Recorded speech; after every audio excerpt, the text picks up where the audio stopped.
اقرأ ورتل باقتدار آناء ليلك والنهار.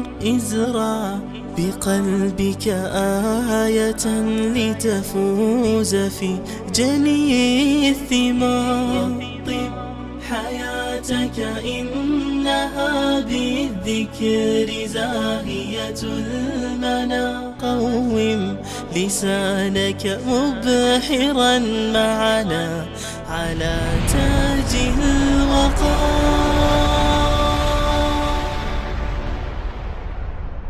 اقرأ ورتل باقتدار آناء.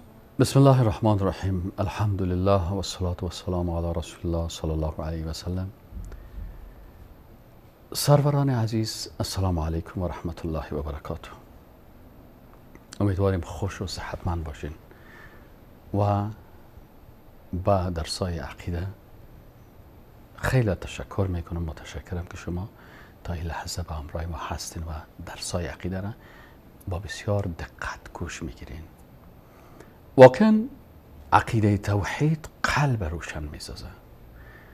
نور است که در قلب مؤمن جای میگیره.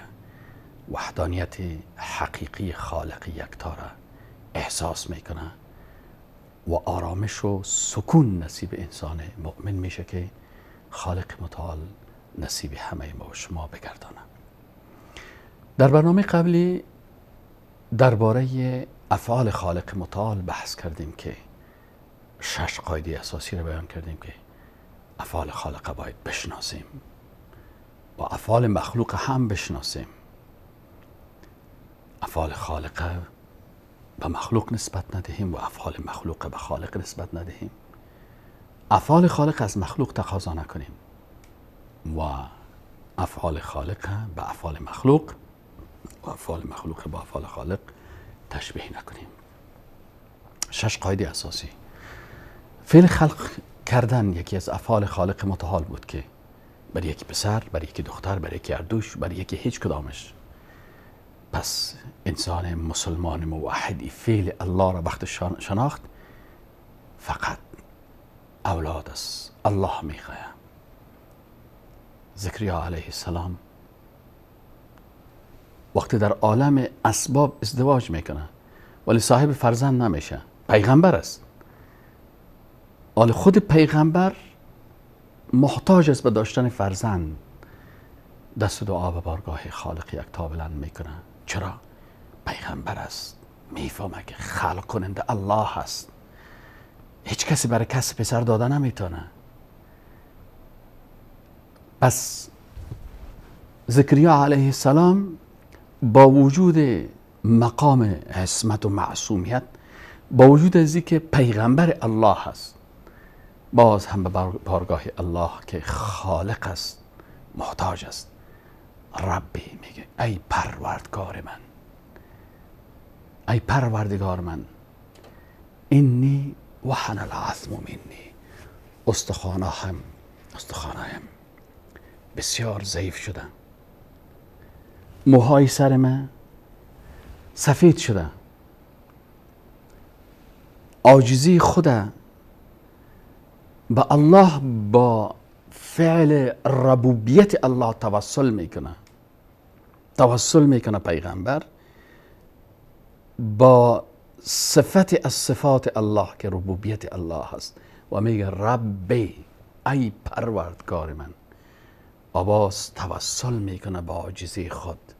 اینی وحن العظم منی، استخوانان پوسیده شده. واشتعل الرأس، سرم هم شیبه سفید شدن. ولم اکن بدعائک، ما در دعای تو پروردگارا که به مخلوق مراجعه کرده باشم شکاوت نکردیم. عقیده توحید خدا و عبادت خاص خدا به الله توسط 3 چیز توسل میکنه زکریا علیه السلام. صفت ربوبیت الله، رب، توسط ایمان و عقیده درست خود. ولم اکن بدعائک رب شقیا، و توسل میکنه به حالت عاجزی و بندگی خود. 3 قسم توسل است. الله بیان میکنه در قرآن عظیم شان و به الله میگه که برای من فرزند نصیب کو من لدنک، از بارگاه خودت، چون تو خالق هستی، خلق کننده هستی، تو هستی فرزند میدی برای هر کسی. من پیغمبر برای کس فرزند دادن نمیتونم، خود محتاج فرزند هستم. و الله ایره بیان میکنه در قرآن که ما از این آیت قرآن درس بگیریم که خلق کننده الله هست و کسی دیگه نمیتونه برای کس پسر یا دختری بده. و حتی شخص پیغمبر که در جامعه بلندترین مقام و رتبه داره، خودش برای فرزند وقتی نیاز داشت به بارگاه الله مراجعه میکنه.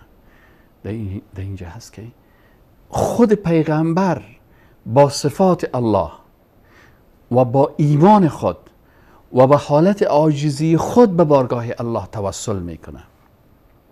این الله بر ما عقیده درست صحیح زکریا علیه السلام بیان میکنه. پس ما مسلمان ها باید فعل خلق کننده الله را بشناسیم که الله خلق کننده است. الله خالق کل شیء، الله خلق کننده همه است. کسانی که ایره میفهمن به مخلوق مراجعه نمیکنن، ولو که مخلوق پیغمبر باشه، ولو این مخلوق ملائکه باشه، ولو این مخلوق فرزند و ذریه پیغمبر باشه، ولو که این مخلوق ولی از اولیاء باشه، نمیتونن که فعل خالق داشته باشن. دومی فعل از افعال الله سبحانه و تعالی فعل حفظ کردن است. الله سبحانه و تعالی حفظ کننده آسمان ها و زمین است. در آیت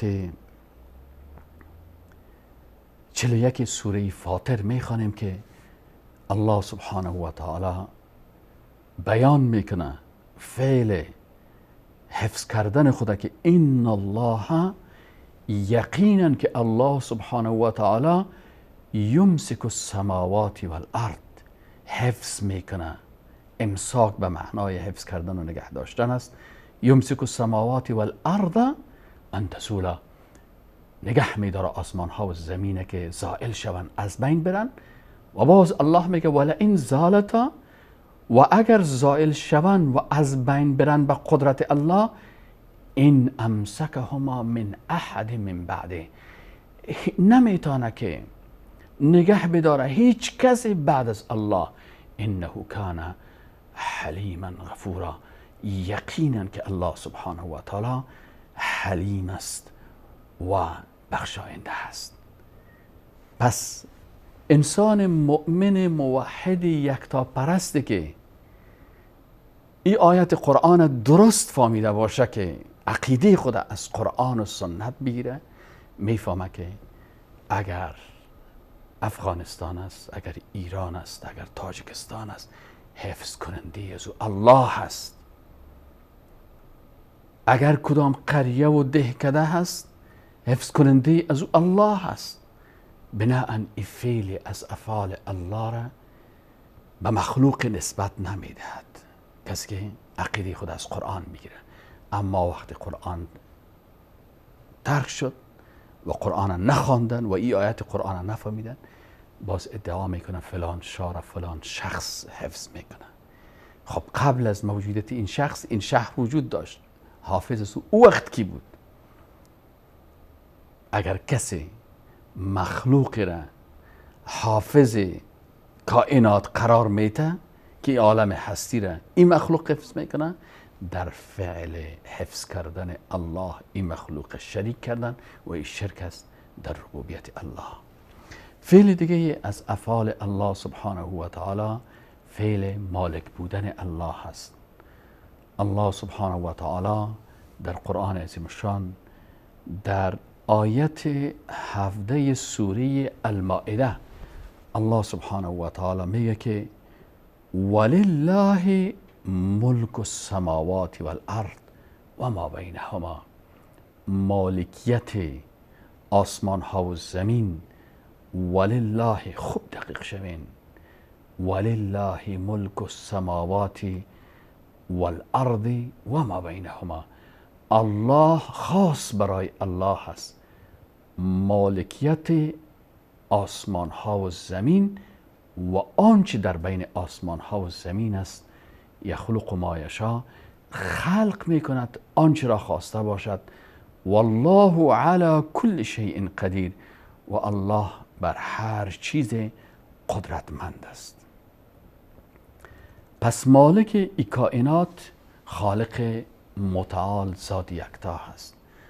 الله خالق است و الله مالک از اینا هست، مالکی که تصرف داری کائنات میکنه. انسان مؤمنی که بر ربوبیت الله ایمان داشته باشه، مالک ای کائنات، مالک جهان، ای جهان و جهان دیگه که آخرت است، خالق متعال میدانه. ولله ملک السماوات والارض. خاص لام، ببینین در گرامر عربی وقت لام داخل میشه تخصیص معنا میده. ولله، و خاص و مخصوص الله هست مالکیت آسمان ها و زمین. مالکیت ما مالکیت حقیقی نیست، مالکیت مجازی هست. مالکیت انسان مالکیت موقت است، گاهی به دست من هست، گاهی به دست کسی دیگه هست. اما مالک حقیقی تمام کائنات ذات خالق یکتا هست. ولله، به خاص برای الله هست. ملک السماوات والارض، مالکیت آسمان ها و زمین. از جمله افعال الله سبحانه و تعالی فعل تنفیذ اوامر بدون ضرورت به وسایل. الله سبحانه و تعالی در قرآن عظیم الشان می فرماید انما امره اذا اراد شیئا ان یقول له کن فیکون. انما، یقینا که امره، امر الله سبحانه و تعالی، اذا اراد شیئا، وقتی چیز را اراده بکنه، ان یقول له، وقتی برازو بگویه که کن فیکون، شو، پس می شود. بناء تنفیذ اوامر الله بدون ضرورت به وسایل، ای از افعال الله هست.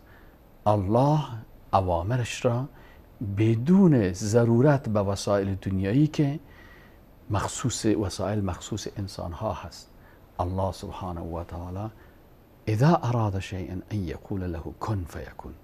وقتی انسان آیت قرآن بفهمه، از بحث های عقلانی فلسفی که زاده مکاتب فلسفی بتپرستی هست، از این اجتناب میکنه.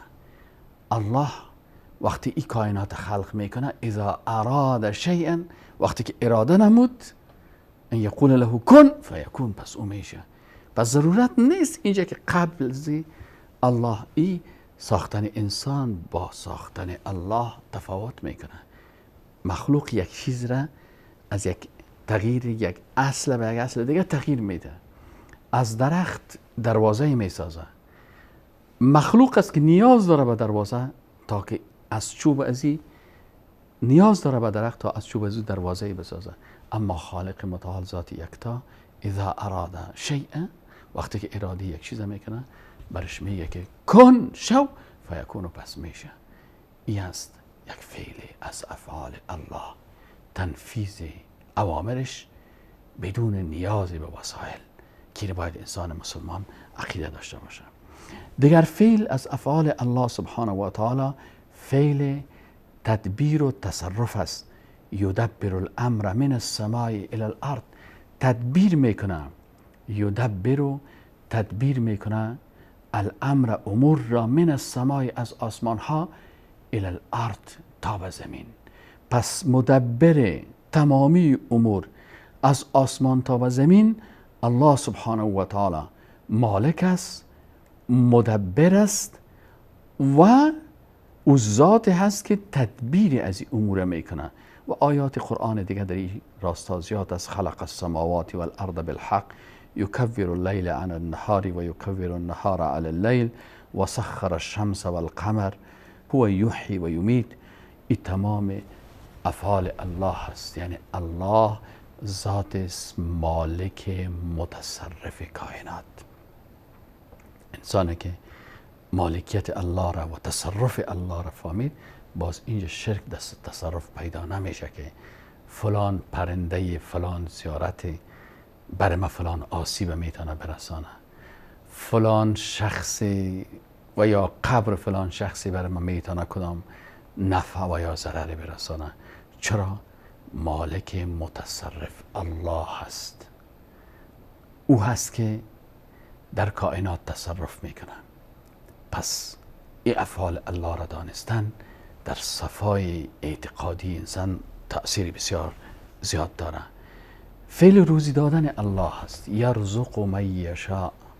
الله ذات است که رزق میده هر کسی را که خواسته باشه او را رزق میده. رزاق الله هست. روزی دهنده الله هست. پس کسانی که به مخلوق به خاطر ای که بر من روزی برسانه سرخم میکنه، در حقیقت صفت رزاقیت الله را به مخلوق داده. دیگه فعل از افعال الله سبحانه و تعالی شفا دادن است، شافی الامراض است. الله سبحانه و تعالی در قرآن عظیم الشان سخن از سخنان ابراهیم علیه السلام نقل میکنه که ابراهیم علیه السلام با وجود از اینکه خودش پیغمبر است، دو پسرش اسماعیل اسحاق علیهم السلام هم پیغمبر هستند و حتی شخص رسول الله صلی الله علیه و سلم از ذریه ابراهیم علیه السلام است. ابراهیم علیه السلام بیان میکنه که و اذا مرضت وقتی که من خودم مریض شوم فهو یشفین، الله مرا شفا نصیب میکنه. حکمت در چی است که خالق متعال این قول ابراهیم علیه السلام در قرآن عظیم الشان برای ما و شما نقل میکنه و بیان میکنه؟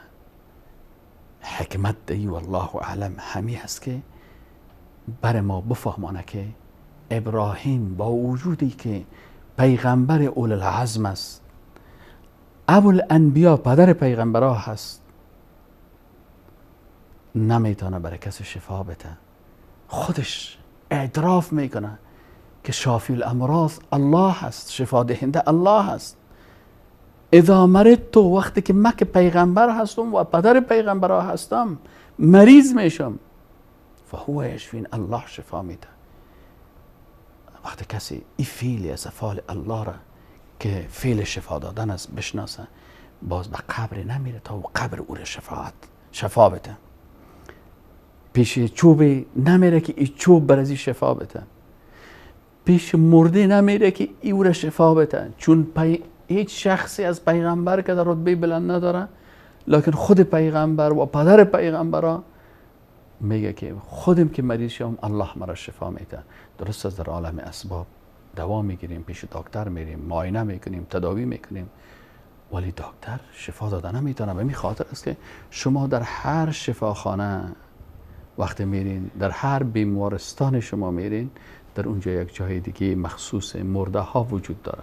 روزی از یک طبیبی پرسان کردم، از یک پزشکی، شما در افغانستان غالبا بالای بیمارستان شفاخانه نوشته میکنن.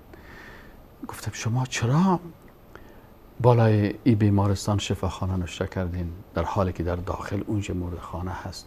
او به خاطر چی هست؟ گفت به خاطر این که ما برای مردم میفهمانیم که شفا به دست ما نیست. ما معاینه میکنیم، ما تشخیص میکنیم، ما معالجه میکنیم، اما شفا دهنده الله هست. اگر شفا داد به این دروازه خارجش میکنیم و اگر شفا نداد به مردخانه و اتاقی که مخصوص مرده ها هست در اونجا او را داخل میکنیم. پس یکی از افعال خالق متعال فعل شفا دادن است و فعلی است که انسان مؤمن باید او را بشناسه و فقط به خالق متعال، به الله سبحانه و تعالی این فعل نسبت بده. دیگر از جمله افعال الله سبحانه و تعالی اجابت کننده دعا هست. رسول الله صلی الله علیه و سلم میگه که الدعاء هو العباده. دعا عبادت است و الله میگه وقال ربکم ادعونی. در اینجا یک نقطه بسیار مهم است. الله میگه که ادعونی، امر میکنه. ادعو فعل امر است. دست دعا بلند بکنین. اینجا میگه ادعونی، به بارگاه من. بس شما دست دعا را فقط به بارگاه من بلند کنین.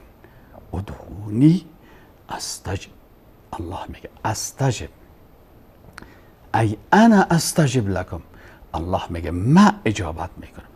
ادعو، دست دعا بلند بکنین، نی به بارگاه من و من اجابت میکنم. و رسول الله صلی الله علیه و سلم میگه که الدعاء هو العباده، دعا عبادت است.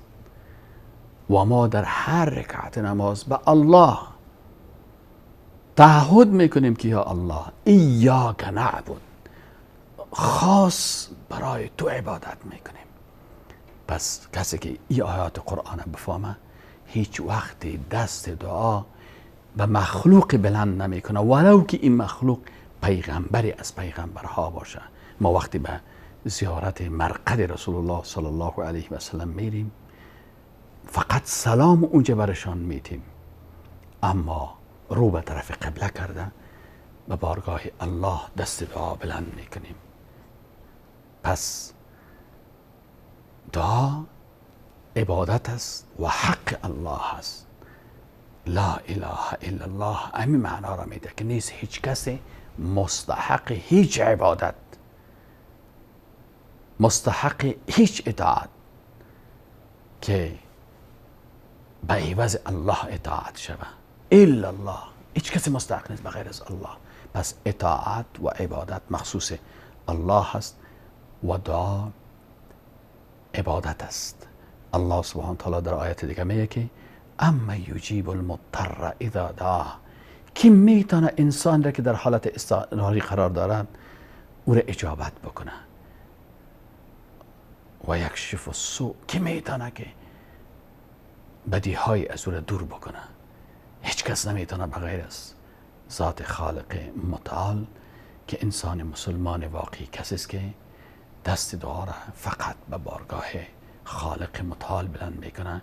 چرا با الله تعهد کرده با کلمه خواندن که پروردگارا بغیر از ذات تو به کسی دیگه عبادت نمیکنم، و در هر رکعت نماز تعهد میکنه که یا الله بغیر از ذات تو دست دعا را، عبادت را، هیچ عبادت را بعد دیگرین نمی کنم، خاص پروردگارا تو را عبادت میکنم.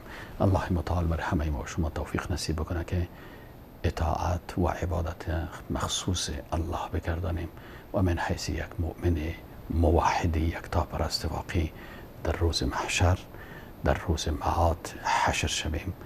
عزیزان سروران گران قدر، تا برنامه بعدی که باز هم در خدمت شما قرار میگیریم شما را به خالق منان مسپاریم. و السلام علیکم و رحمت الله و برکاته. اقرأ ورتل باقتداء آناء ليلك والنهار ازرع بقلبك آية لتفوز في جني الثمار. حياتك إنها بالذكر زاهية المنى. قوم لسانك مبحرا معنا على تاج الوقار.